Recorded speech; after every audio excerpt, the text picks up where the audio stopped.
মহানবী হজরত মুহাম্মদ সাল্লাল্লাহু আলাইহি সাল্লামের যুগে মুসলমানদের জন্য ঈদ বা কোনো নির্দিষ্ট উৎসবের দিন ছিল না। তখন ইসলাম গ্রহণ করা মানেই ছিল অবর্ণনীয় নির্যাতন আর সামাজিক বয়কটের শিকার হওয়া। মহানবী সাল্লাল্লাহু আলাইহি সাল্লামের যুগে ঈদ যেভাবে পালন করা হতো তা নিয়ে বিস্তারিত দেখুন ডেস্ক রিপোর্টে।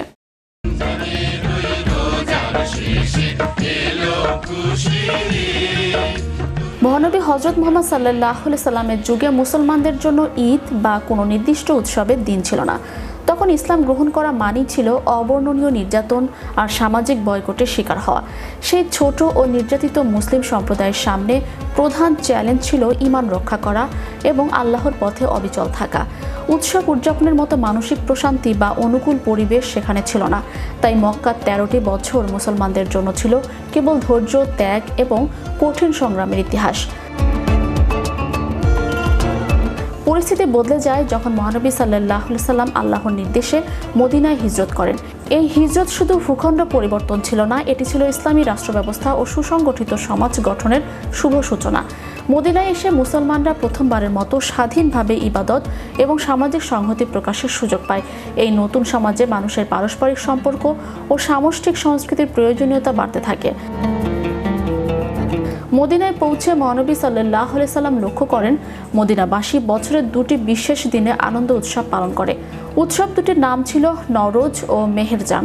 এগুলো ছিল প্রাচীন পারসিক সংস্কৃতি থেকে আসা নিছক খেলাধুলা ও আমোদ প্রমোদের দিন। নবীজি সাল্লাল্লাহু আলাইহি সাল্লাম তাদের এই উৎসবের কারণ জিজ্ঞাসা করলেও তারা জানায় জাহেলি যুগ থেকেই তারা এভাবে আনন্দ করে আসছে। এই প্রেক্ষাপটে মহানবী সাল্লাল্লাহু আলাইহি সাল্লাম ইসলামের স্বতন্ত্র সংস্কৃতির ঘোষণা দেন।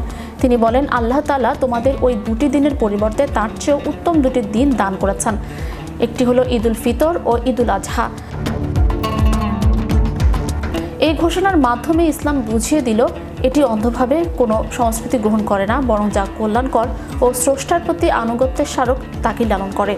ঈদের নামাজ কবে থেকে শুরু হয় তা নিয়ে ঐতিহাসিকদের মতে কিছুটা ভিন্নমত থাকলেও অধিকাংশ গবেষকদের মতে হিজরির দ্বিতীয় বর্ষে প্রথম ঈদ পালিত হয়, কারণ দ্বিতীয় হিজরির শাবান মাসে রমজানের রোজা ফরজ হয়। এক মাস সিয়াম সাধনা বা আত্মশুদ্ধির পুরস্কার হিসেবে মহান আল্লাহ ঈদুল ফিতরের দিনটি নির্ধারণ করেন। মদিনার মুসলমানদের জন্য সেই প্রথম ঈদ ছিল অসামান্য আবেগের। দীর্ঘদিনের হাহাকার ও নির্যাতনের পর এক স্বাধীন পরিবেশে খোলা মাঠে কাতারবদ্ধ হয়ে সিজদা করার সেই মুহূর্তটি ছিল আল্লাহর বিশেষ রহমত ও সম্মানের প্রতীক। মহানবী সাল্লাল্লাহু আলাইহি সাল্লামের যুগের ঈদ ছিল অত্যন্ত সরল। আধুনিক যুগের মতো সেখানে নতুন পোশাকের প্রতিযোগিতা বা জাঁকজমকপূর্ণ কেনাকাটা ছিল না, কিন্তু সেই ঈদের আনন্দ ছিল অনেক বেশি আন্তরিক ও গভীর। মানুষ একে অপরের ঘরে যেত, কুশল বিনিময় করত এবং সামর্থ্যবানরা দুস্থদের মাঝে সদকাতুল ফিতর বিতরণ করত। ধনী দরিদ্রের এই মিলন মেলাই ঈদকে একটি সর্বজনীন উৎসবের রূপ দিয়েছিল। Channel Europe news desk.